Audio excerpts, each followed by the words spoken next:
Alors, qu'est-ce qu'on nous dit là dans cet exercice? Qu'est-ce qu'on nous dit?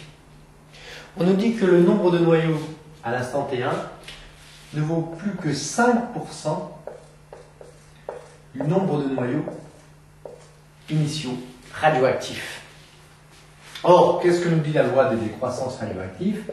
Le nombre de noyaux à l'instant T1 est égal au nombre de noyaux initiaux fois E puissance moins lambda fois T1, puisqu'on est à l'instant T1. Donc ceci, c'est égal à 5%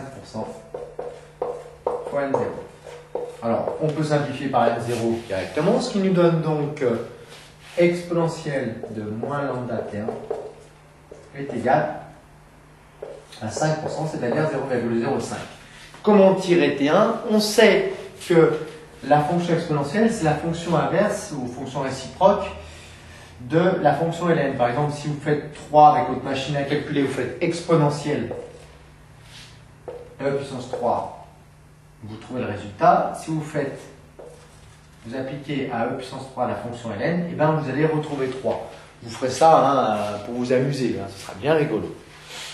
Donc, je vais dire que ln de exponentielle de moins lambda t1 est tout simplement égal à ln, logarithme d'éclairien de 0,05. ln de exponentielle de moins lambda t1, eh bien c'est tout simplement moins lambda t1. Si ici on a moins lambda t1, on fait exponentielle, ça fait exponentielle de moins lambda t1. Et si on applique la fonction ln, eh bien on retrouve moins lambda t1 égale ln de 0,05. Ce qui nous fait pour t1 la valeur après calcul. Donc ln de 0,05 divisé par lambda qui vaut 5,64 10-3.